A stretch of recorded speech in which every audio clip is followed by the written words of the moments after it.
Diary of St. Francis de Sales, November 17th.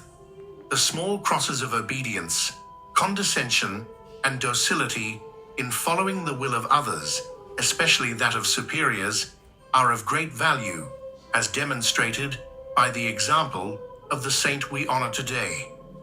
Due to the frailty of her constitution, Saint Gertrude was treated with more delicacy by the superior of the monastery than the others, and she was not allowed to practice the austerities of the rules.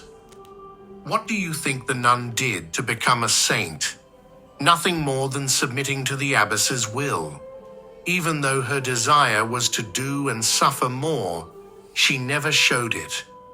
In this way, she acquired so much peace and tranquility of spirit that the Lord revealed to Saint Matilda that if anyone wanted to find him on this earth, they should seek him first in the Blessed Sacrament and then in the heart of Saint Gertrude. In the heart of this great saint, her own will no longer existed, and thus Jesus found his delight there. Obedience is therefore the salt that gives taste and flavor to all our actions and makes them meritorious for eternal life, spiritual entertainments. On November 17th, 1622, the entire city of Avignon was celebrating the triumphant entry of Louis XIII, who, having defeated the rebellious Protestants in Montpellier, entered the city with solemnity and great pomp, accompanied by the two queens, Marie de Medici and Anne of Austria. While the royal court passed under the windows of his lodging, our saint, on his knees in his room, was conversing with God without even glancing at such royal splendor. His relatives declared that when he was invited to witness such magnificence, he replied, "I leave the place to you, who are still in the world. As for me, I no longer belong to the world, but am going to my Father in heaven. I must therefore dedicate myself to his work, to give a good account."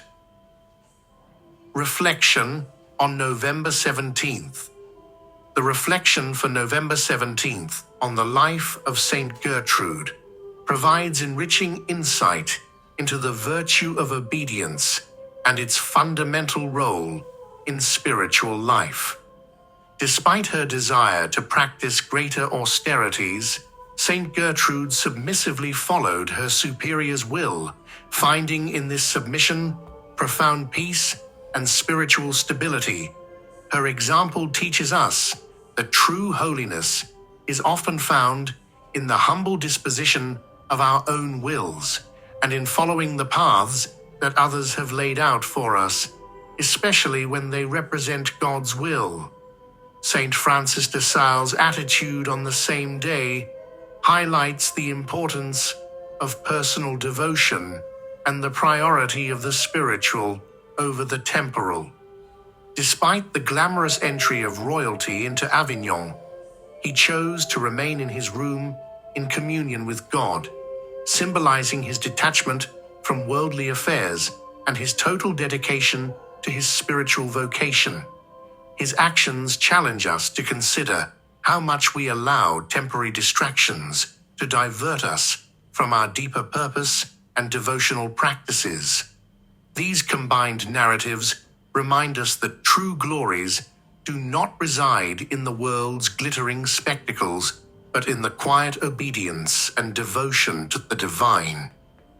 In a world where success is often measured by visibility and recognition, the example of these two figures guides us toward a path of humility, service, and a heart truly devoted to God's will.